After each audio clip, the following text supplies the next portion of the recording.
चलिए सभी को जय हिंद। आज हम लोग शुरू करेंगे ऑर्गेनिक केमिस्ट्री। तो सभी को सेंसर क्लासेज यूट्यूब चैनल में स्वागत है रवि वर्मा के साथ। जैसा कि आप सभी केमिस्ट्री का फिजिकल इनऑर्गेनिक का ऑब्जेक्टिव क्लियर कर चुके, आज के सीरीज में हम लोग सीखेंगे ऑर्गेनिक केमिस्ट्री।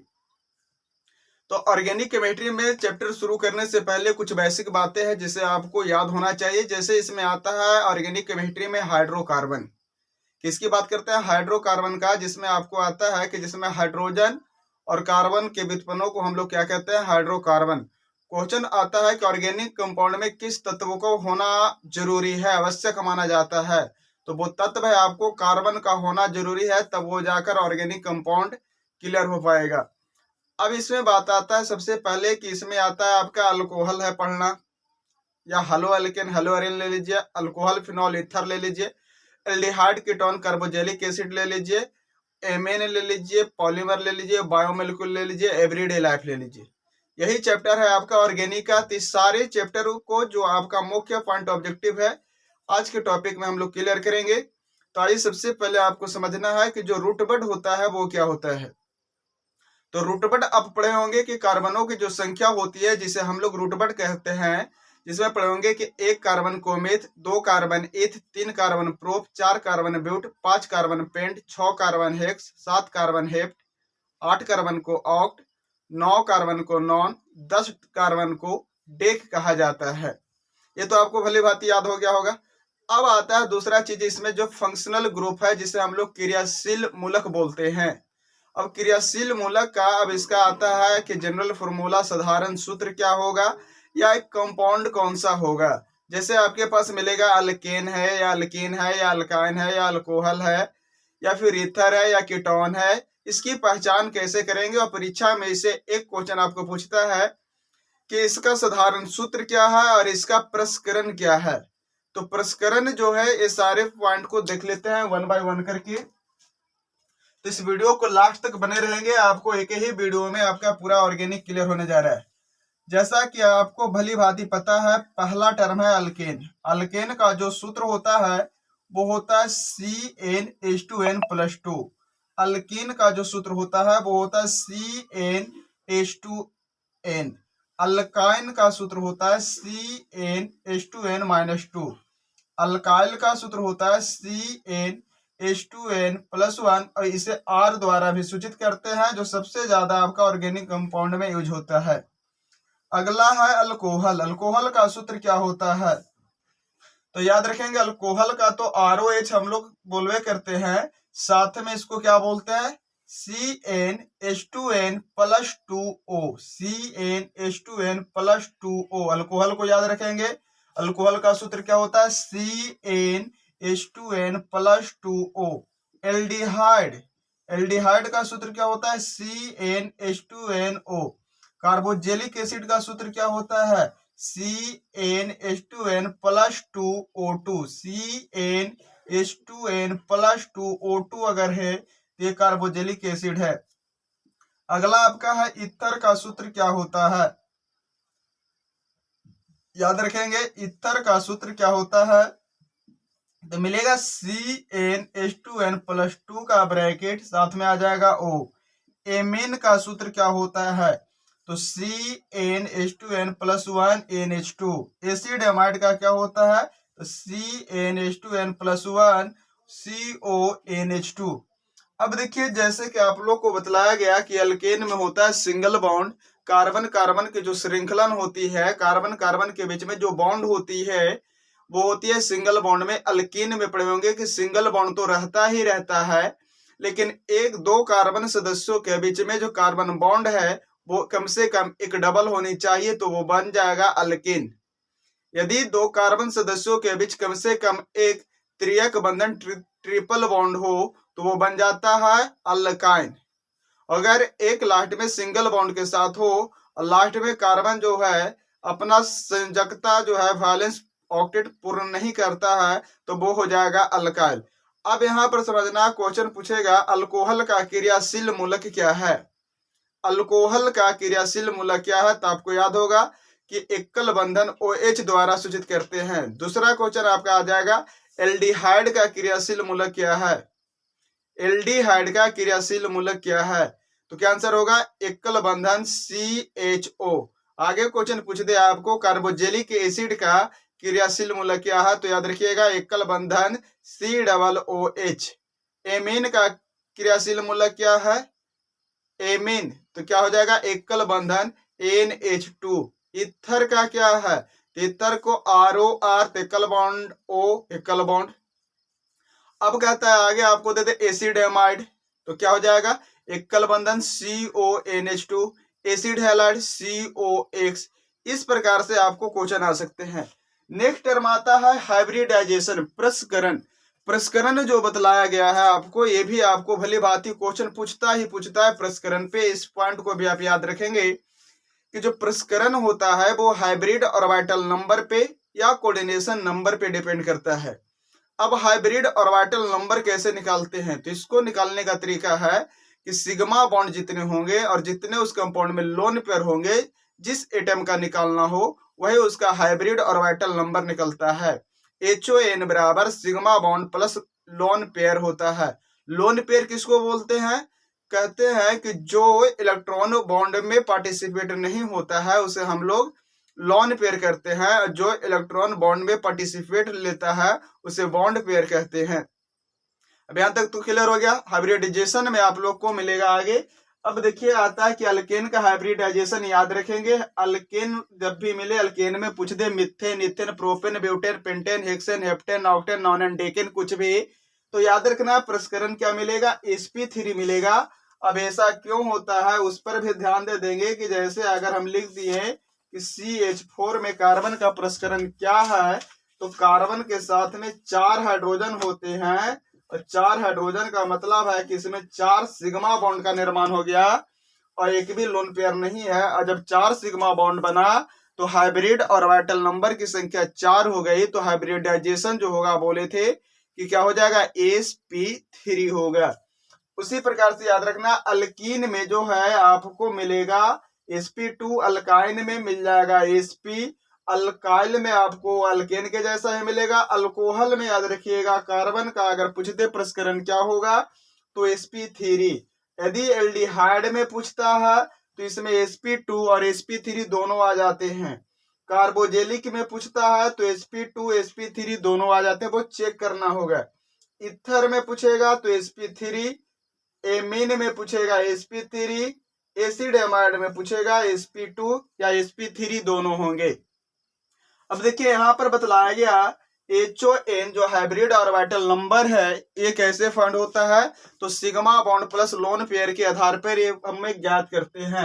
यदि हाइब्रिड ऑर्बिटल नंबर की संख्या 2 आती है, यदि हाइब्रिड ऑर्बिटल नंबर की संख्या 2 आती है तो आपको याद रखना है कि सिग्मा बॉन्ड और लोन पेयर जो आपका आ रहा है वो 2 अगर आ रहा है जोड़ के, तो जो हाइब्रिडाइजेशन प्रसंस्करण है वो sp होगा। यदि 3 आता है तो sp2 होगा, 4 आता है तो sp2 होगा, sp3 हो जाएगा। 4 में कितना? sp3। 5 आता है तो sp3d होगा, 6 आता है तो sp3d2 हो जाएगा, 7 आता है तो sp3d3 हो जाता है।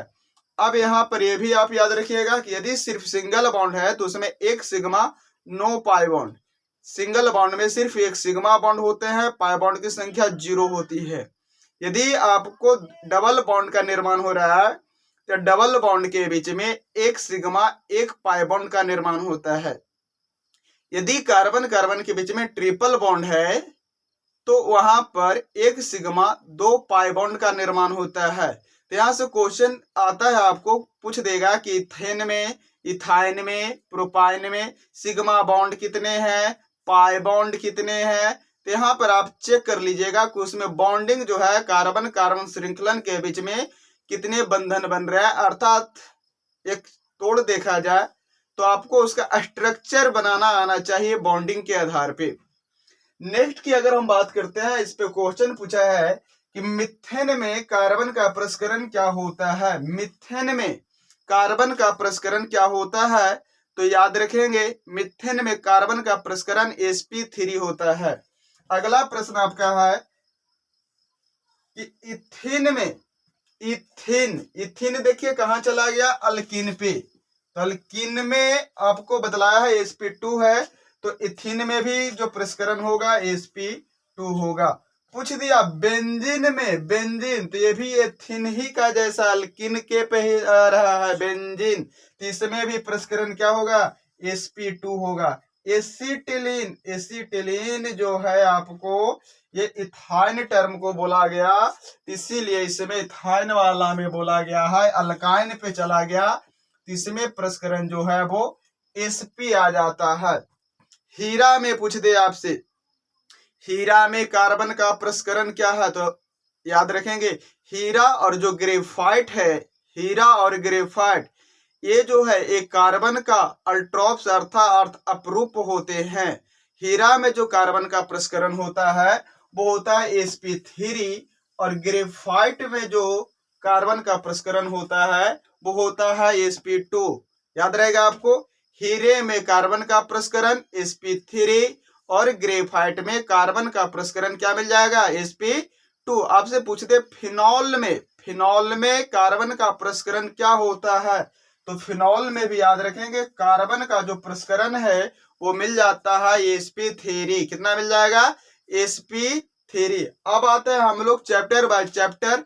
तो हम लोग शुरू करेंगे हेलो अल्केन से, कि हेलो अल्केन से कौन सा क्वेश्चन आपको है जो ज्यादा याद रखना है। Haloalkane, haloarene, alcohol, phenol, ether, aldehyde, ketone, carboxylic acid और एमीन। इसके बाद है बायोमोलिक्यूल, पॉलीमर और एवरीडे लाइफ। तो सारा वीडियो का निचोड़ आपको एक ही सीरीज में मिलने जा रहा है, तो लास्ट तक आप जरूर बने रहेंगे।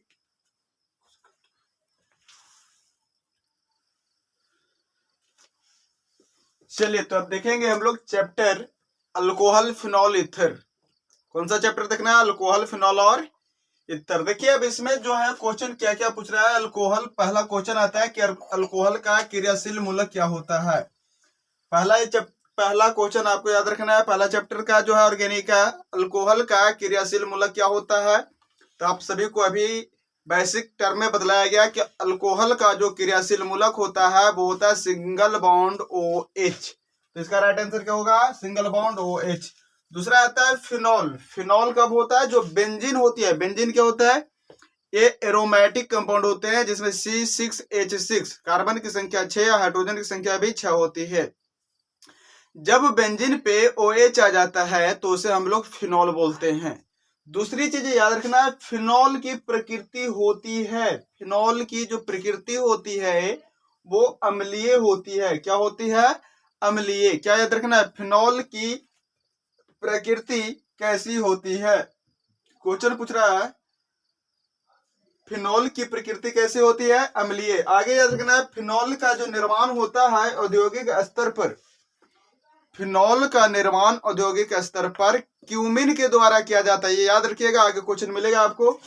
आगे याद रखना है आपका ईथर। ईथर का जो क्रियाशील मूलक है ROR और इसकी जो प्रकृति है वो कैसा है, क्षारीय। ईथर का प्रकृति क्या होता है, ईथर है क्षारीय। फिनॉल आपका कैसा बन गया, अम्लीय, और अल्कोहल भी बन जाएगा अम्लीय। आगे कहता है फिनॉल में कार्बन ऑक्सीजन के बीच में जो बंधन कोण होता है वो कितना होता है, तो याद रखेंगे 109 डिग्री। फिनॉल में कार्बन और ऑक्सीजन के बीच में जो बंधन कोण होता है वो कितना होता है, 109 डिग्री। नेक्स्ट आपको याद रखना है, क्वेश्चन पूछ दिया आपका, देखिए मिथॉक्सी मीथेन। तो अल्कोक्सी अल्केन जो है ये IUPAC नेम है किसका, ईथर का। इसमें कह रहा है मिथॉक्सी, मिथॉक्सी का मतलब मिथेन, मिथाइल वाला टर्म, और कह दिया मिथेन, तो मिथेन से आ गया आपको CH3 है।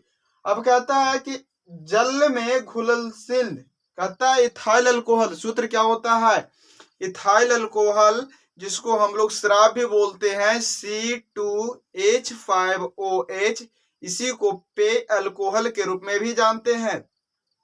अब क्वेश्चन पूछ सकता है आपसे कि इथाइल अल्कोहल जल में घुलनशील होता है, क्यों, क्योंकि यह जल में घुलनशील होता है क्योंकि यह हाइड्रोजन बंधन का निर्माण करता है। किस बंधन का, हाइड्रोजन बंधन के निर्माण करने के कारण इथाइल अल्कोहल जल में क्या होता है, घुलनशील होता है।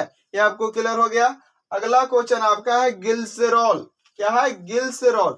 ग्लिसरॉल को ट्राईहाइड्रिक अल्कोहल भी कहा जाता है। कौन सा? ट्राईहाइड्रिक अल्कोहल, तृतीयक अल्कोहल के रूप में ये जाना जाता है कि 3 कार्बन के साथ में 3 अल्कोहल जुड़ा हुआ हो तो वो ट्राईहाइड्रिक। अगर 2 अल्कोहल जुड़ा होता तो डाईहाइड्रिक। अगर 1 अल्कोहल जुड़ा होता तो मोनोहाइड्रिक कहलाता है, याद रखना है। और ट्राईहाइड्रिक अल्कोहल को हम लोग ग्लिसरॉल कहते हैं। ग्लिसरॉल किसको कहा जाता है? ट्राईहाइड्रिक अल्कोहल को। ट्राईहाइड्रिक अल्कोहल किसको कहते हैं? तो 3 कार्बन पर 3 OH समूह नजर आ जाए, 3 कार्बन पे तीनों पर OH समूह नजर आ जाए तो वो ट्राईहाइड्रिक अल्कोहल अर्थात ग्लिसरॉल होगा, जिसका उपयोग, ग्लिसरॉल का उपयोग किया जाता है क्या चीज करने में? विस्फोटक बनाने में किया जाता है। ग्लिसरॉल का उपयोग क्या बनाने में किया जाता है? विस्फोटक बनाने में किया जाता है। आगे पूछता है एल्कानॉल का सामान्य सूत्र क्या है? एल्कानॉल जो हो गया ये आपको अल्कोहल ही हो गया। अल्कोहल में मिला था सिंगल बॉन्ड OH क्रियाशील मूलक, इसी को तोड़े थे तो ROH। इसी टर्म को तोड़ लोगे आप कि R के जगह CH3 और OH रखोगे तो CH4O हो गया, और CH4O हो गया तो ये CnH2n+2O के रूप में आ गया। तो अल्कोनॉल का सूत्र होगा CnH2n+2O। नेक्स्ट आता है आपका कि जो अल्कोहल जो होता है, 1 degree alcohol, 2 degree alcohol, 3 degree alcohol भी होता है। तो 1 डिग्री, 2 डिग्री, 3 डिग्री अल्कोहल में अंतर जो ज्ञात करते हैं वो किस विधि द्वारा किया जाता है? क्वेश्चन क्या है? अल्कोहल में, किस अल्कोहल में? 1 डिग्री, 2 डिग्री, 3 डिग्री अल्कोहल में अंतर किस विधि द्वारा ज्ञात किया जाता है? याद रखिएगा, 1 डिग्री, 2 डिग्री, 3 डिग्री अल्कोहल में अंतर ऑक्सीकरण विधि द्वारा, किस विधि? ऑक्सीकरण विधि, या ल्यूकास प्रतिकारक, या कौन सा? ल्यूकास या विक्टर मेयर परीक्षण के द्वारा भी ज्ञात किया जाता है। तो 1 डिग्री, 2 डिग्री, 3 डिग्री अल्कोहल में अंतर ज्ञात करने के लिए 3 विधियां मिले। कौन कौन मिल गए? एक ल्यूकास प्रतिकारक मिल जा रहा है आपका, कौन सा? एक मिल जा रहा है विक्टर मेयर टेस्ट, और अगला आपका है ऑक्सीडेशन टेस्ट भी है, ऑक्सीकारक वाला भी। फिर से क्वेश्चन आपका है कीटोन वाले फॉर्म पे, ठीक है, इथर वाले फॉर्म पे। किस पे? इथर वाले पे। इथॉक्सी इथेन का सूत्र क्या होगा? इथॉक्सी का मतलब 2 कार्बन, तो C2H5O C2H5 बन जाएगा।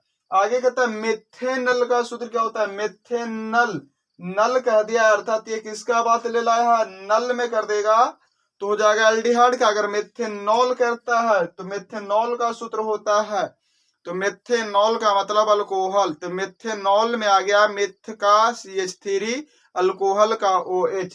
पूछता है मिथेनॉल में कार्बन ऑक्सीजन कार्बन के बीच में, मिथेनॉल में कार्बन ऑक्सीजन कार्बन के बीच में बंधन कोण कितने डिग्री का होता है? तो याद रखिएगा 108 डिग्री 5 सेकंड। अगला आपका क्वेश्चन आता है, पढ़े होंगे रायमर टेमर अभिक्रिया, रायमर टेमर अभिक्रिया, जिसमें आप पढ़े होंगे कि क्या बनता है? तो फिनॉल को सैलिसल्डिहाइड में बदला जाता है, जिसको हम लोग रायमर टाइमर अभिक्रिया कहते हैं। तो क्वेश्चन पूछेगा कि फिनॉल को, रायमर टाइमर अभिक्रिया में फिनॉल को किसमें रूपांतरित किया जाता है? तो याद रखिएगा सैलिसल्डिहाइड में। अगला क्वेश्चन कि अल्कोहल बनाते हैं, अल्कोहल जब बनाते हैं, क्वेश्चन है अल्केन से अल्कोहल बनाना है। तो जब अल्केन से अल्कोहल बनाते हैं तो अल्केन में से एक हाइड्रोजन को, अल्केन में से जैसे CH4 है तो उस एक हाइड्रोजन को किसके साथ प्रतिस्थापित करते हैं कि CH3O हो जाए, CH3OH हो जाए। CH4 में से एक हाइड्रोजन को किसके साथ गायब किया जाए कि क्या हो जाए? CH3OH हो जाए। तो याद रखेंगे हाइड्रोक्सिल ग्रुप के द्वारा, हाइड्रोक्साइल समूह के द्वारा किसको, अल्केन में से एक हाइड्रोजन को प्रतिस्थापित किया जाता है। अगला है आपको बैकेलाइट फिनॉल के साथ अभिक्रिया करके क्या बनाता है। बैकेलाइट फिनॉल के साथ अभिक्रिया करके क्या बनाता है। फिर से क्वेश्चन सुन लीजिए, बैकेलाइट फिनॉल के साथ अभिक्रिया करके क्या बनाता है। तो याद रखिएगा HCHO अर्थात फॉर्मल्डिहाइड, इसी को हम लोग मिथेनल भी कहते हैं। अगला आता है प्राथमिक अल्कोहल। प्राथमिक अल्कोहल में क्या मिलेगा, तो एकल बंधन CH2OH मिलेगा। द्वितीयक अल्कोहल में क्या मिलेगा, डबल बॉन्ड CHOH मिलेगा। तृतीयक अल्कोहल में 3 बॉन्ड के साथ कार्बन जुड़ेगा और इसके साथ में OH रहेगा, तृतीयक अल्कोहल हो गया। चलिए नेक्स्ट क्वेश्चन है आपका, औद्योगिक स्तर पर फिनॉल का निर्माण किसके द्वारा होता है। अभी बतलाएं आपको, औद्योगिक स्तर पर फिनॉल का निर्माण किसके द्वारा होता है। किसके द्वारा, क्यूमिन के द्वारा। किसके द्वारा, क्यूमिन द्वारा। अगला क्वेश्चन आता है पावर अल्कोहल। पावर अल्कोहल किसका मिश्रण होता है। पावर अल्कोहल में ethyl alcohol plus gasoline plus benzene मिलाते हैं तो पावर अल्कोहल शक्ति अल्कोहल बन जाता है। जब इथाइल अल्कोहल पेय अल्कोहल में बेंजीन प्लस गैसोलीन मिला लेते हैं तो शक्ति अल्कोहल के रूप में जाना जाता है। अगला आपका क्वेश्चन है परिशुद्ध अल्कोहल में। परिशुद्ध अल्कोहल में इथाइल अल्कोहल की प्रतिशत मात्रा कितनी होती है। परिशुद्ध अल्कोहल में इथाइल अल्कोहल की प्रतिशत मात्रा कितनी होती है। तो याद रखेंगे 99.5%। तो हम लोग चलते हैं आप अगले चैप्टर की ओर, एल्डिहाइड, कीटोन और कार्बोजेलिक एसिड की तरफ। देखते हैं इसमें क्या क्या टॉपिक है। चलिए देख लीजिए, एल्डिहाइड वाला जो टॉपिक आपका है इसमें क्या क्या पॉइंट है। जो एल्डिहाइड में आप सीखे कि जिस कार्बनिक यौगिक में यदि CHO क्रियाशील मूलक जुड़ा होगा वो क्या हो जाएगा, एल्डिहाइड बनेगा। कीटोन कब होगा, यदि कार्बन के साथ में द्विबंधन के साथ में ऑक्सीजन जुड़ा हो तो वे क्या हो जाएगा, कीटोन। ईथर एल्डिहाइड, कीटोन और कार्बोजेलिक एसिड, यदि कार्बनिक यौगिक के साथ में COOH समूह जुड़ा हो तो वो क्या हो जाता है, कार्बोजेलिक। अगला आता है इसी में आपका क्वेश्चन पूछता है कि एल्डिहाइड का क्रियाशील मूलक क्या है। तो क्या हो जाएगा, एकल बॉन्ड CHO। कीटोन का क्रियाशील मूलक क्या है, तो double bond C double bond O। या पूछते कार्बोजेलिक एसिड का क्रियाशील मूलक क्या है। कार्बोजेलिक एसिड का क्रियाशील मूलक है, क्या आंसर हो जाएगा, COOH। क्या हो जाएगा, एकल बॉन्ड COO। अब आता है कि आपका एल्डिहाइड में पढ़ना है, जैसे अब शुरू होता है रूट वर्ड कि methane, ethane, propane, butane, pentane, hexane, heptane, octane, nonane, decane. इसी पर जो एल्डिहाइड है इसका अल्कानल होता है तो इसी पे कंपाउंड लिखते हैं। तो methanal, ethanal, propanol, butanal, pentanal, hexanal, heptanal, octanal, nonanal और डेकेनल के रूप में लिखते हो। अब जो आता है पहला जो आपका आ रहा है, यदि आपको बनाना है मिथेनल तो मिथेनल का सूत्र है, मिथेनल का सूत्र है, क्या हो जाएगा आंसर, HCHO। HCHO। यदि आप सोच रहे हैं तो अब इसमें एक पॉइंट याद रखिएगा कि यदि किसी कार्बनिक यौगिक में क्रियाशील मूलक में भी कार्बन मिल जाए तो वो भी आपको किसमें, नंबर ऑफ कार्बन में काउंटिंग कर लिए जाते हैं, उसके अनुसार फिर मिथ इथ प्रोप होता है। यदि आप CH3CHO करते हो तो यहाँ पर कार्बन की संख्या 2 हो जाएगी। कितनी हो जाएगी, 2। इसीलिए सही आंसर क्या मिल जाएगा आपको, HCHO, मेथेनल। इसी का कॉमन नेम क्या है, क्वेश्चन पूछा मेथेनल का कॉमन नाम क्या है, साधारण नाम क्या है। तो याद रखिएगा फॉर्मल्डिहाइड। क्या याद रखना है, फॉर्मल्डिहाइड। क्लियर है। अगला आपका आता है कि फॉर्मल्डिहाइड का 40% जलीय विलयन को क्या कहा जाता है। क्या क्वेश्चन है आपसे कि फॉर्मल्डिहाइड के 40% जलीय विलयन को क्या कहा जाता है? समझ में आ गया? किसको? फॉर्मल्डिहाइड के 40% जलीय विलयन को क्या कहा जाता है? तो याद रखिएगा, फॉर्मेलिन कहा जाता है। क्या कहा जाता है? फॉर्मेलिन। आगे आपको आता है कि यदि सेकेंडरी अल्कोहल का ऑक्सीकरण करवा दिया जाए, सेकेंडरी अल्कोहल का ऑक्सीकरण करवा दिया जाए तो क्या चीज की प्राप्ति होती है? सेकेंडरी अल्कोहल का ऑक्सीकरण करवाने से किसकी प्राप्ति होती है? तो जो हम लोग बनाते हैं कीटोन, तो कीटोन की प्राप्ति किससे होती है? तो याद रखेंगे, सेकेंडरी अल्कोहल को जब ऑक्सीकरण करवाएंगे तो कीटोन की प्राप्ति होती है। अब बहुत सारे बच्चों आपको समझ में नहीं आ रही है तो डिटेल में हम अभी जा नहीं सकते, इसमें क्या कि हम ऑब्जेक्टिव सीरीज लेकर चल रहे हैं, क्योंकि इसी टॉपिक पर फिर आपको 2 से 3 आवर आपको देना पड़ेगा। हम चाह रहे हैं कि आपको 1 आवर में आपका पूरा ऑब्जेक्टिव टर्म को एक साथ देख ले, ताकि हमें रिवीजन में क्या हो जाए, आसानी हो जाए, एग्जाम में मदद मिल जाए। तो जो बच्चे अभी तक इस वीडियो को देख रहे हैं और शेयर नहीं किए हैं तो अपने व्हाट्सएप ग्रुप में जो भी आपका लिस्ट है सारे दोस्तों के पास इस लिंक को शेयर अवश्य करें। चले आगे देखना है एल्डोल संघनन। ये बहुत ही आपका मजेदार कॉन्सेप्ट है बाबू। एल्डोल संघनन पर एक क्वेश्चन आपका कंफर्म होता है। अब एल्डोल कंडेंसेशन, इसे अंग्रेजी में कहते हैं एल्डोल कंडेंसेशन, होता है क्या? अब यहाँ पर समझना है, यहाँ पर जो है अल्फा हाइड्रोजन और बीटा हाइड्रोजन का कमाल है। कहता है कि फंक्शनल ग्रुप जिस कार्बन के साथ में जुड़ा होता है, फंक्शनल ग्रुप जिस कार्बन के साथ में जुड़ा होता है, जैसे CH3 CH2 CHO ले लिया आपने, क्या ले लिया? CH3 CH2 CHO। तो देखिए CH2 के बगल में CHO जुड़ा हुआ है तो CHO क्रियाशील मूलक हो गया। CHO के बगल वाले कार्बन पे हाइड्रोजन 2 को हो गए, तो इसमें अल्फा हाइड्रोजन की संख्या 2 हो गई। तो कहता है कि जिसमें अल्फा हाइड्रोजन होता है, जिस एल्डिहाइड में, एल्डिहाइड और कीटोन एल्डोल संघनन तो देते ही देते हैं, एल्डिहाइड और कौन देंगे? कीटोन आपका क्या देंगे? एल्डोल संघनन देंगे, कंडेंसेशन देंगे। लेकिन वही एल्डिहाइड और कीटोन एल्डोल कंडेंसेशन देंगे, एल्डोल संघनन देंगे जिस पर अल्फा हाइड्रोजन होगा।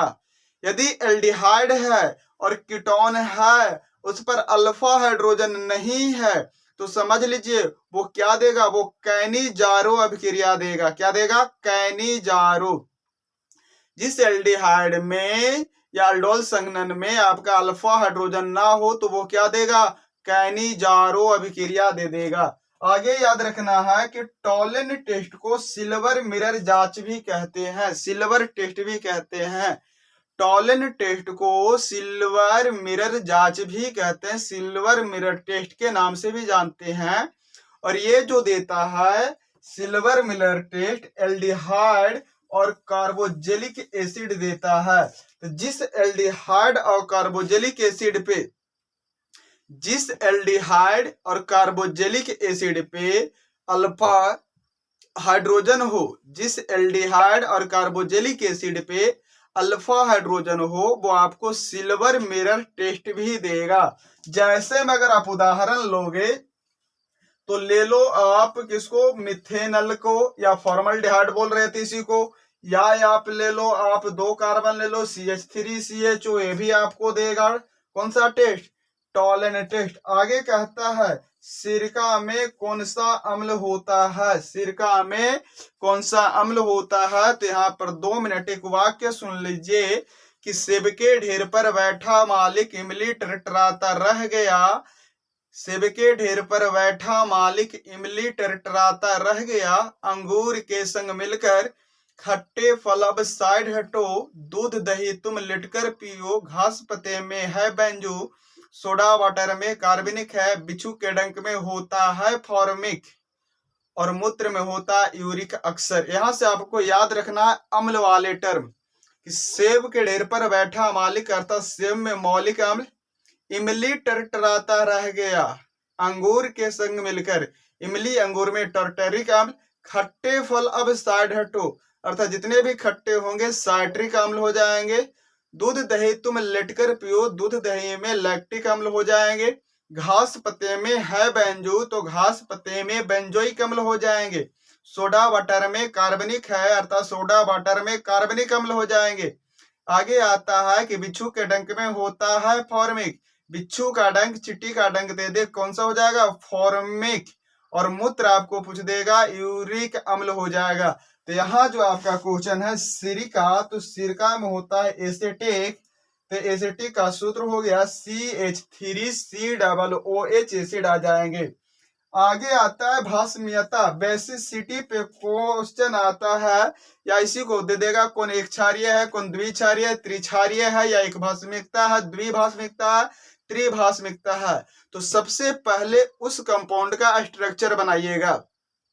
यदि भास्मीयता पूछता है कि एक है कि दो है कि तीन है, तो उस कंपाउंड का स्ट्रक्चर बनाइएगा और जितना हाइड्रोजन ऑक्सीजन के साथ में जुड़ा होगा, उस स्ट्रक्चर में जितना हाइड्रोजन ऑक्सीजन के साथ जुड़ा होगा उतना संख्या ही उस कंपाउंड का भास्मीयता होगा। उदाहरण में अगर ले लिया जाए तो आप ले सकते हो, एकरा में क्या ले सकते हो, जैसे आप इसमें ले सकते हो कि H2SO4, H2SO4, तो H2SO4 में ऑक्सीजन तो 4 आ रहा है लेकिन हाइड्रोजन 2 ही है, तो 2 ही हाइड्रोजन ऑक्सीजन के साथ जुड़ेगा, अर्थात H2SO4 में भास्मीयता कितनी हो जाएगी? आपको 2 हो जाएगी। उसी प्रकार से आप बना सकते हो H2SO3, H2O4 में, ये आपको कंपाउंड है, इसको चेक कर लीजिए। आगे कहता है कि आप कैनिजारो अबकेरिया में कार्बन कार्बन बंध का जो निर्माण नहीं होता है। कैनिजारो अबकेरिया कौन दे रहा था?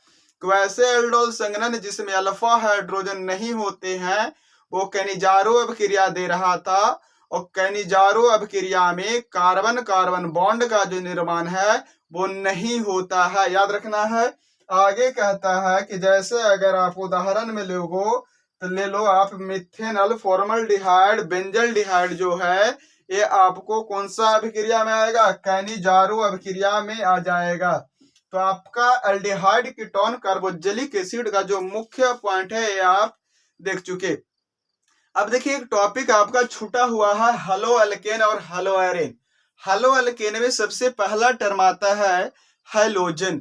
हैलोजन क्या है? आपका जो वर्ग 17 है 17, जो फर्स्ट क्लास इंडियन आर्मी के नाम से आप जानते हैं कि fluorine, chlorine, bromine, iodine, statin, इसी को हम लोग हैलोजन एलिमेंट कहते हैं।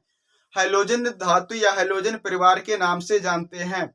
अब इसी फ्लोरीन, क्लोरीन, ब्रोमीन, आयोडीन का जो नाम है, यदि हेलो अल्केन में हेलो पहले जोड़ रहे हैं तो यही जो है आपको हैलोजन एलिमेंट फ्लोरो, क्लोरो, ब्रोमो, आयोडो, स्टेटो के नाम से जाने जाएगा। और इसी को जब अल्काइल हैलाइड के रूप में लिखोगे तो यही जो है फ्लोराइड, क्लोराइड, ब्रोमाइड, आयोडाइड के रूप में बन जाएगा। इतनी बात तो आपको क्लियर हो गई होगी। अब आता है यहाँ पर क्वेश्चन आता है कि उष्मा और विद्युत का एक अच्छा चालक बतलाइए। तो याद रखिएगा ग्रेफाइट जो है आपका उष्मा और विद्युत का अच्छा चालक होता है।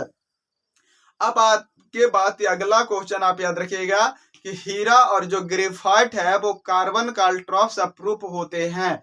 आगे आपका क्वेश्चन है कि ग्रेफाइट में जो कार्बन की प्रतिशत मात्रा होती है वो बहुत ही अधिक होती है। ग्रेफाइट में कार्बन की प्रतिशत मात्रा बहुत ही अधिक होती है। आगे कहता है कार्बन कार्बन एकल बॉन्ड की जो लंबाई होनी चाहिए वो 1.54 एंगस्ट्रम होती है।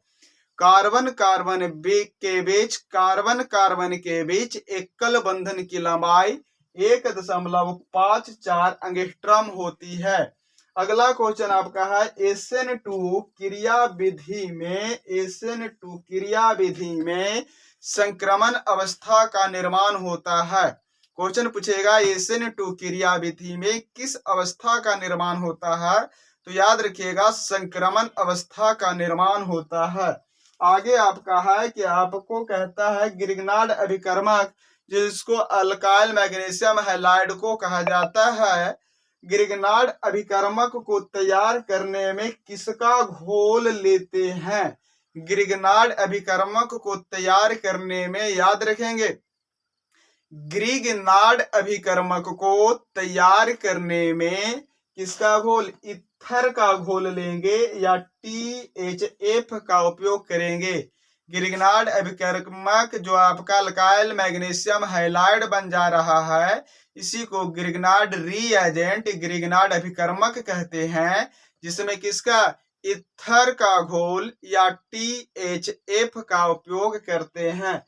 आगे आता है कि इथेन में कार्बन का संकरण क्या होगा। तो अभी बतलाए थे मेरे प्यारे बच्चों कि अल्केन जो होगा, अल्केन में sp3 होता है, तो अल्केन का ही ग्रुप है इथेन, तो इसमें भी क्या मिल जाएगा, sp3 होगा। इथाइन में पूछ दिया पाई बॉन्ड की संख्या कितनी होती है, तो निकालेंगे तो इथाइन में आपको पाई बॉन्ड जो मिलेगा, अल्काइन ट्रिपल बॉन्ड एक मिल जाएगा, एक ट्रिपल में 2 गो पाई आती है, तो पाई बॉन्ड की संख्या कितनी होगी, 2 होगी। हेलो अल्केन में फिर से आ गया, अल्केन में प्रसकरण पूछा, हेलो अल्केन तो sp3। हेलो एरिन बतलाया गया, एरिन या इन या बेंजीन हो, sp2 देखना है, फटाक से आंसर लगाना है। आगे कहता है मिथाइल मैग्नीशियम आयोडाइड, जो भी ग्रिग्नार्ड अभिकर्मक के जैसा है। मिथाइल मैग्नीशियम आयोडाइड जल से अभिक्रिया करके क्या बनाता है, तो मिथाइल मैग्नीशियम हैलाइड या आयोडाइड जल से अभिक्रिया करके मीथेन का निर्माण करता है। हल्लो अल्केन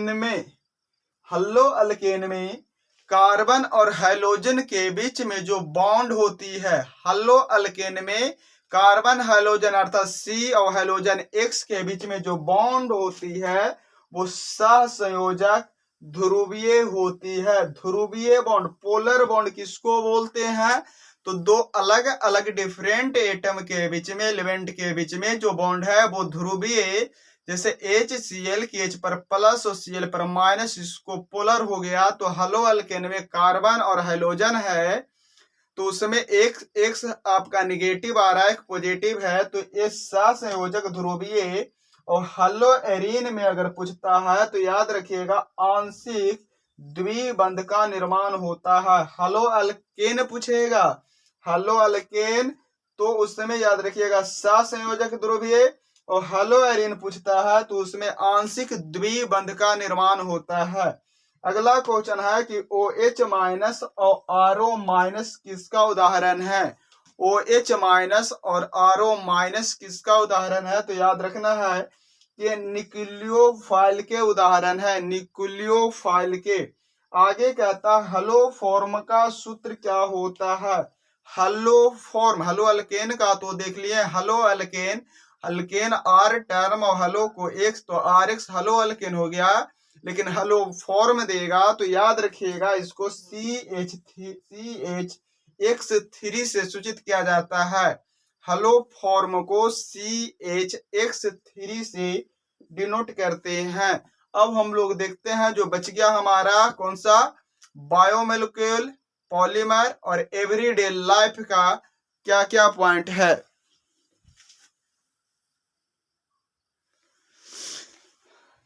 चलिए तो हम लोग कर लिए, देख लिए अल्कोहल, देख लिए alcohol, phenol, ether, aldehyde, ketone, carboxylic acid हम लोग देख लिए। हेलो अल्केन, हेलो एरेन देख लिए।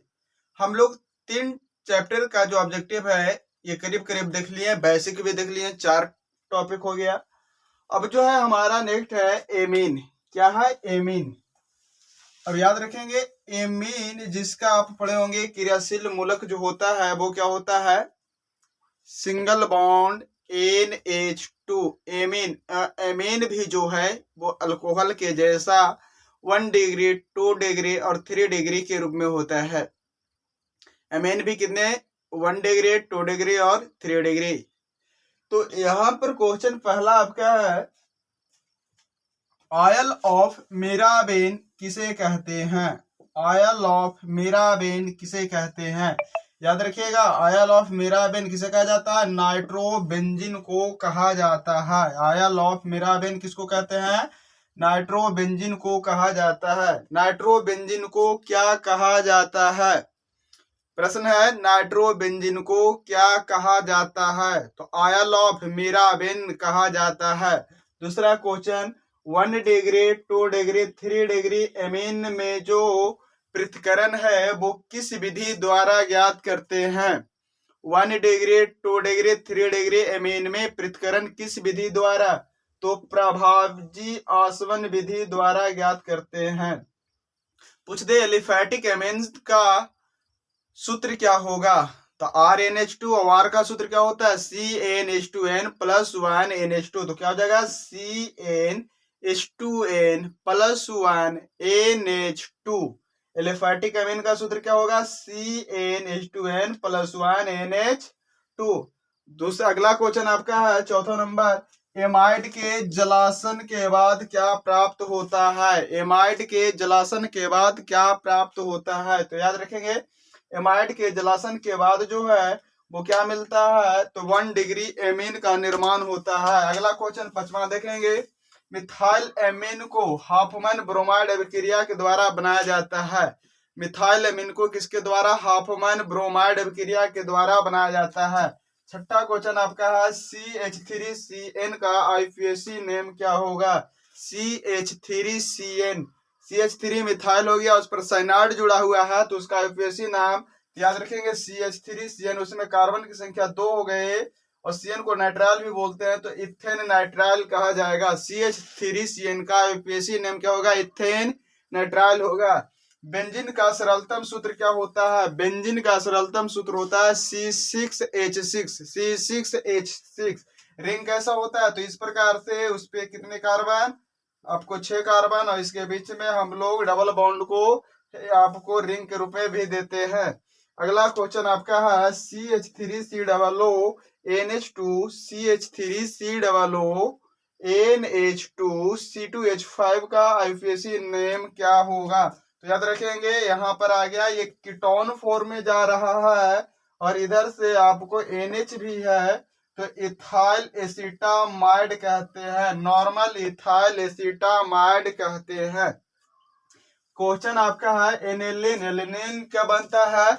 जब बेंजीन पे NH2 ग्रुप जुड़ जाते हैं तो वो एनिलीन कहलाते हैं। जब बेंजीन पे OH था तो फिनॉल, जब बेंजीन पे NH2 तो एनालिन। अब कहता है कि एनालिन में पाई बॉन्ड की संख्या कितनी होती है? याद रखेंगे एनालिन में पाई बॉन्ड की संख्या 3 होती है। आगे पूछा आपका C2H5NH2 का IUPAC नाम क्या होगा? तो याद रखेंगे इथाइल एमीन। आगे आपका NH3 में नाइट्रोजन का प्रसंस्करण क्या होता है? NH3 में NH3 एमीन में नाइट्रोजन का प्रसंस्करण क्या होता है? तो sp3 होता है। आगे आता है ज्विटर आयन बनाने में कौन सहायक होते हैं? ज्विटर आयन बनाने में कौन सहायक होते हैं? तो ज्विटर आयन एमिनो अम्ल जो है बनाने में सहायक होता है। एमिनो अम्ल क्या होता है? NH2CH2COOH कि जिस कार्बनिक यौगिक में एक एमीन और एक कार्बोजिलिक ग्रुप जुड़ा होता है उसे एमिनो एसिड कहते हैं। अगला आपका टॉपिक है प्रोटीन का, ठीक है, आपका 14 नंबर जो है टॉपिक पॉलीमर। अगला चैप्टर हम लोग देखते हैं कौन सा? पॉलीमर। इसको बाद मिलेंगे बायोमोलिक्यूल जिसमें मिलेगा प्रोटीन वगैरह, ठीक है, विटामिन वगैरह। तो पॉलीमर कर लीजिए। पॉलीमर में क्या क्या है? तो पॉलीमर, पॉली मिस होता है बहुत सारा, मर का मतलब हो गया क्या चीज? लक। तो कहता है एकलक, मोनोमर एकलक, छोटी छोटी इकाइयों को जोड़ देने से बड़ी इकाइयां बन जा रही हैं, उसी को बोल रहे हैं बहुलक। और बहुलक में आता है 2 टाइप, पहले ताप दृढ़ और ताप सुघट्य। ताप दृढ़ और ताप सुघट्य क्या है? इस टॉपिक में एग्जाम्पल जो है आपको सबसे ज्यादा इंपॉर्टेंट है। कौन कौन सा? ताप दृढ़ का, ताप सुघट्य का, आपका संकलन का, बहुगुलन के आधार पर जो आपका है, तिर्यक बंधन के आधार पर जो आपका आ रहा है। इसका इंपॉर्टेंट टॉपिक जो है एग्जाम्पल आप याद रखेंगे, आपको क्वेश्चन एक भी नहीं छूटेगा। तो टॉपिक पर ध्यान दीजिए। ताप सुघट्य क्या है? ताप सुघट्य को थर्मोप्लास्टिक भी कहते हैं। थर्मोप्लास्टिक है तो वैसा बहुलक जो गर्म करने पर मुलायम और ठंडा करने पर कठोर हो जाते हैं, और इसमें यह गुण हमेशा विद्यमान रहता है, जिसे ताप सुघट्य बहुलक कहते हैं। ताप सुघट्य। और अब पढ़े होंगे कि वैसा बहुलक जिसे गर्म करने पर मुलायम, ठंडा करने पर कठोर तो हो जाते हैं, लेकिन इसमें यह गुण हमेशा विद्यमान नहीं रहता है, उसे ताप दृढ़ बहुलक कहते हैं। तो अब याद रखिएगा कि ताप सुघट्य बहुलक का उदाहरण बतलाएं तो पॉलीथीन, पीवीसी और टेफ्लॉन। पॉलीथीन, पीवीसी, टेफ्लॉन किस बहुलक का उदाहरण है? ताप सुघट्य बहुलक का। पॉलीथीन किस बहुलक का उदाहरण है? पॉलीथीन किस बहुलक का उदाहरण है? तो ताप सुघट्य। पीवीसी किस बहुलक का उदाहरण है? ताप सुघट्य। टेफ्लॉन किस बहुलक का उदाहरण है? ताप सुघट्य। अगला आपका ताप दृढ़। ताप दृढ़ आ गया थर्मोसेटिंग, जो बतलाया गया कि इसमें जो आपका गुण है गर्म से मुलायम और ठंडा से कठोर वाला, यह हमेशा नहीं होता है, वो ताप दृढ़ कहलाता है। जैसे में मिलेगा बैकेलाइट, ग्लिप्टल और विट्टल। बैकेलाइट, ग्लिप्टल और विट्टल। अगला आपका है रबर। रबर क्या है? ये आइसोप्रीन का बहुलक होता है। रबर आइसोप्रीन का बहुलक होता है। जो प्राकृतिक रबर है, जो क्षीर में भी मिलता है। और प्राकृतिक रबर का जो पेड़ का नाम क्या है? प्राकृतिक रबर किससे प्राप्त होते हैं? क्वेश्चन आ गया प्राकृतिक रबर, तो याद रखिएगा हेबिया ब्रासिलियंसिस से, हेबिया ब्रासिलियंसिस से प्राप्त होते हैं। किससे? प्राकृतिक रबर हेबिया ब्रासिलियंसिस या ग्वायुल से प्राप्त होते हैं। अगला क्वेश्चन है संकुलन बहुलक। संकलन बहुलक पॉलीथीन, पीवीसी, टेफ्लॉन जो ताप सुघट्य था हमारा, वो संकलन बहुलक में भी आते हैं। तो पूछ देगा कि पीवीसी कैसा बहुलक है? तो ताप सुघट्य भी हो सकता है और संकलन भी हो सकता है। तो याद रखेंगे ताप सुघट्य और संकलन का उदाहरण एक जैसा है। दूसरा पूछेगा संघनन, कंडेंसेशन पॉलीमर, संघनन बहुलक। इसमें मिलेगा नाइक्रोन, dacron, ethylene glycol, terephthalic acid, bakelite, terylene. तो नाइलॉन 66 किस बहुलक का उदाहरण है? नाइलॉन 66 किस बहुलक का उदाहरण है? तो याद रखिएगा ये संघनन बहुलक का उदाहरण है। नाइलॉन 66 किस बहुलक का उदाहरण? संघनन। डेक्रोन किस बहुलक का उदाहरण? संघनन। आपको क्वेश्चन आ गया एथिलीन ग्लाइकॉल किस बहुलक का उदाहरण? संघनन। अगला क्वेश्चन दे दिया आपका टरथैलिक एसिड किस बहुलक का उदाहरण? तो ये भी आ जाएगा संघनन। टेरिलिन किस बहुलक का उदाहरण? तो संघनन। आपका अगला आता है संश्लिष्ट रबर, संश्लिष्ट सिंथेटिक्स रबर। सिंथेटिक्स रबर का उदाहरण बतलाएं तो Buna N, Buna S. Buna N कैसा रबर है? प्राकृतिक के आपका संश्लिष्ट, तो आ जाएगा संश्लिष्ट रबर। और क्या है आपको संश्लिष्ट रबर में? Buna N, Buna S, neoprene, साथ में याद रखेंगे नियोप्रीन, ब्यूटाल, थायोकॉल। कौन कौन मिल गया? ब्यूना एन, ब्यूना एस, साथ में मिल जा रहा है आपको नियोप्रीन, ब्यूटाइल और साथ में थायोकॉल। बायोडिग्रेडेबल बहुलक का उदाहरण बतलाएं तो सेलुलोज, नायलॉन, नायलॉन 6। बायोडिग्रेडेबल बहुलक में सेलुलोज, नायलॉन 2, नायलॉन 6। आपको बायोडिग्रेडेबल बहुलक का उदाहरण नायलॉन 2, नायलॉन 6 और सेलुलोज। आगे आता है आपको कि पॉलीथीन का एकलक क्या है? पॉलीथीन का एकलक, तो पॉलीथीन का जो एकलक है वो एथीन है। टेफ्लॉन का एकलक कौन है? तो क्लोरोफ्लोरोकार्बन है। इस प्रकार हमारा ये जो दोनों टॉपिक है एमेन और पॉलीमर ये कंप्लीट हुआ। अब आता है हमारा दो टॉपिक लास्ट में बचा है, बायोमोलिक्यूल और एवरीडे लाइफ। बायोमोलिक्यूल और एवरीडे लाइफ, यहाँ तक आप वीडियो में आ गए हैं तो एक काम अवश्य कर दे कि अपने दोस्तों के पास इस लिंक को शेयर अवश्य कर दे और एक लाइक ठोक दे। इतना तो भला आप कर सकते हैं। अगर आप इस चैनल पर नए हैं तो इस चैनल को सब्सक्राइब और बेल आइकन को दबा ले, ताकि इस तरीके का जो भी वीडियो है जिसका अपडेट आपको सबसे पहले मिलते रहे। आइए हम लोग टॉपिक देखते हैं बायोमोलिक्यूल और कौन सा एवरीडे लाइफ का, इसमें क्या क्या है।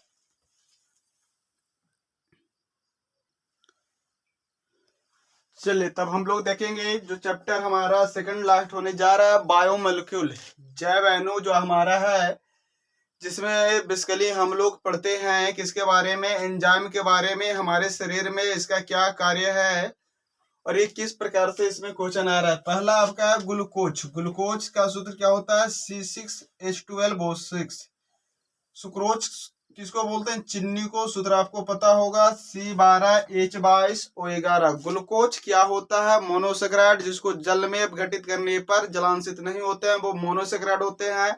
जो 2 अणु के रूप में देते हैं डाइसेक्राइड होते हैं। और जो आपको 2 से अधिक दे दिए, 2 या 10 से अधिक दे दिए, जैसे पॉलीसेक्राइड आ गया, जैसे में मिल जाएगा आपको माल्टोज, फ्रुक्टोज, गलैक्टोज। अब आपका सुक्रोज जो है, इसको 2 से 10 अणु आता है तो ये डाइसेक्राइड में आ गया। ग्लूकोज आपको मोनोसेक्राइड में आ गया। फ्रुक्टोज जो है, गलैक्टोज जो है वो पॉलीसेक्राइड आ गया।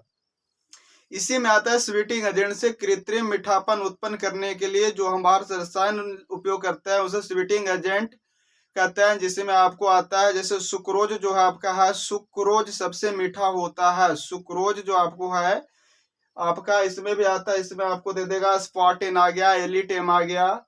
अगला क्वेश्चन आपका है एंजाइम क्या है। नेक्स्ट क्वेश्चन क्या है, एंजाइम क्या है, तो याद रखेंगे एंजाइम जो है प्रोटीन है। एंजाइम क्या है, प्रोटीन।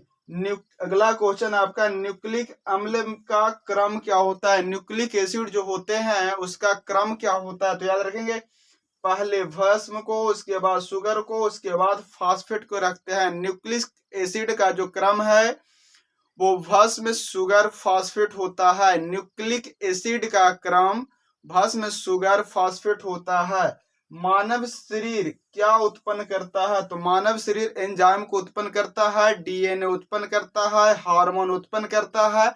लेकिन क्या उत्पन्न नहीं करता है, तो मानव शरीर जो है विटामिन उत्पन्न नहीं करता है। इसमें अमीनो एसिड भी उत्पन्न करता है, कुछ नहीं करता है, कुछ करता भी है। तो जो करता है उसे बोलते हैं अनावश्यक एमिनो एसिड, जो नहीं करता उसे बोलते हैं आवश्यक एमिनो एसिड, जो हम लोग बाहर से लेते हैं। अगला आपका आता है कि अम्ल लाल लिटमस पत्र को क्या कर देते हैं, तो इसे याद रखिएगा, अम्ल को अनिल के रूप में, अनिल, आ से अम्ल नीले लिटमस को लाल कर देता है। तो क्षार क्या करेगा, लाल को नीला कर देगा। अगला याद रखना, दूध में कौन सा प्रोटीन होता है, तो दूध में केसिन प्रोटीन होते हैं। प्रोटीन का स्रोत क्या है, तो इसे याद रखिएगा, मापदंडों के आधार पर मांस, पसे पनीर, किसमें माप दाम अंडो, माँ से मांस, प से पनीर, दा से दाल, म से मछली, अ से अंडा, दो से दूध में क्या मिल जाते हैं, प्रोटीन मिल जाते हैं। अगला क्वेश्चन है डीएनए का खोज किसने किया है, वाटसन तथा क्रिक ने। डीएनए का खोज किसने किया है, वाटसन तथा क्रिक ने। अगला जल विलेय विटामिन का नाम बताए, कौन सा विटामिन जल में विलेय होता है, तो विटामिन बी और सी जो है जल में विलेय होता है। कौन सा विटामिन वसा में विलेय होता है, तो विटामिन आपका ए, डी, ई, के जो है वसा विलेय होता है। फिर क्वेश्चन आता है विटामिन का जो आपका रासायनिक नाम क्या है, तो ए, B1, B2, B3, B4, B5, B7, B12 का याद रखिएगा कि रेडी था राइबोफ्लाविन नया पाया बाई साइना। किसको बोल रहे हैं कि बी, ए से लेके ए और बी का जो कॉम्प्लेक्स है विटामिन में, इसका नाम क्या रखना है कि रेडी था राइबोफ्लाविन नया पाया बाई साइना। रेडी से बन जाएगा रेटिनॉल, रेडी से क्या बन जाएगा, रेडी था राइबो, क्या बोला, रेडी था राइबोफ्लाविन नया पाया बाय साइना। तो याद रखिएगा रेडी से बन गया रेटिनॉल। एक किसका है, ए का, था से थायमिन, किसी विटामिन का नाम है। B1 का राइबोफ्लेविन किस विटामिन का नाम है, B2 का। पेंटाथोनिक किस विटामिन का नाम है, B3 का। नियासिन किस विटामिन का नाम है, B4 का। पायरिडॉक्सिन किसका है, तो आ जाएगा B6 का। बायोटिन प्रोटीन किसका है, B7 का। साइनोकोबाल्बिन किसका है, तो ये आ गया B12 का। अब याद रखेंगे आपको, जो सी अब बच गया, डी बच गया, ई बच गया, के बच गया, तो इसको एस कैस टेकोफिल, एस से अस्कार्बिक एसिड, अस्कार्बिक एसिड आपको कौन मिल जा रहा है, सी, क्लियर है। कैस से कैल्सीफेरॉल विटामिन डी, टेको से टेको कैस कैश टेको, टेको से टेकोफ्रॉल विटामिन ई, फिल्लो से फिल्लोक्यूनिन विटामिन के, ए डी ई के आपको जो है बसा विलेय है, बी सी जल विलेय है। इतना आपको याद रखना है बायोमोलिक्यूल में। अब लास्ट चैप्टर आता है हमारा दैनिक जीवन में रसायन, जिसमें आपको पढ़ना है एंटीबायोटिक्स क्या होते हैं, एंटीपायरेटिक्स क्या होते हैं, ज्वरनाशी क्या होते हैं, प्रतिरोधी क्या होते हैं, पीड़ाहारी क्या होते हैं, प्रत्याम्ल क्या होते हैं। इसमें बहुत सारा टॉपिक है, जो एक सीरीज और आ रहा है आपको शॉर्ट आंसर लेकर, तो इस चैनल पर रेगुलर बने रहिए। अगला सीरीज आ रहा है आपको शॉर्ट आंसर 2 नंबर वाले प्रश्न को लेकर, जो एक ही वीडियो में आपको बहुत सारे प्रश्नों का संग्रह मिलेगा, जो आपको परीक्षा में रामबाण साबित होगा। तो आप देख लीजिए, इस टॉपिक में कुछ क्वेश्चन है कि शरीर को ताप कम करने के लिए जो उपयोग किया जाता है उसे क्या कहते हैं, ज्वरनाशी कहते हैं, या इसी को हम लोग एंटीपायरेटिक कहते हैं, जिसमें हम लोग क्या लेते हैं, पैरासीटामोल का उपयोग करते हैं। दूसरा आ गया डिटॉल, क्या है, डिटॉल जो है प्रतिरोधी के रूप में जाना जाता है। डिटॉल क्या होता है, प्रतिरोधी। एस्प्रिन जो है ये ज्वरनाशी के रूप में उपयोग होता है, इसका उपयोग माथा दर्द में भी लेते हैं। ज्वरनाशी। टाइफाइड में किस दवा का उपयोग करते हैं, तो क्लोरोएम्फेनिकॉल का उपयोग करते हैं। टाइफाइड में किसका, क्लोरोएम्फेनिकॉल।